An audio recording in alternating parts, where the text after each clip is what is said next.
பக்தரானுங்க, அப்ப கண்டிப்பா இந்த வீடியோ முழுசா பாருங்க. நம்ம சேலத்திலேயே நிறைய பேர் பெருமாள் வடிவத்துல அவர் நிக்கிற வடிவத்துல நிறைய பேர் பார்த்திருப்போம், நிறைய பேர் வணங்கியிருப்போம். ஆனா சேலத்துல எனக்கு தெரிஞ்சு முதல் முறையா ஸ்ரீரங்கநாதன் மாதிரியே பள்ளி கொண்ட பெருமாள் வடமலை பெருமாளா இங்க பிரதிஷ்டை பண்ணியிருக்காங்க. நம்ம சேலத்துல கருப்பூர்ல இருந்து, கருப்பூர் டோல்கேட்ல இருந்து ஓமலூர் போற வழியில கருப்பூர் டோல்கேட்ல இருந்து 1 கிலோமீட்டர் தொலைவுல ரைட் சைட்ல பாத்தீங்கன்னா 2 பெட்ரோல் பங்க் இருக்கும்.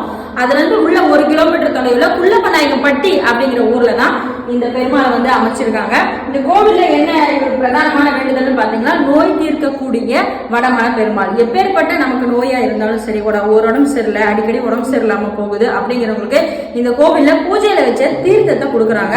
அதை நம்ம எடுத்துக்கிறது மூலியமா நம்ம உடல்ல இருக்க நோய்கள் பிணிகள் எல்லாமே தீர்ந்துடும். சின்ன குழந்தைங்கள்ல இருந்து பெரியவங்க வரைக்குமே இந்த தீர்த்தத்தை சாப்பிடலாம். அதுதான் இந்த கோவிலோட ஸ்பெஷாலிட்டி. அது மட்டும் இல்லாம எனக்கு ரொம்ப பிடிச்ச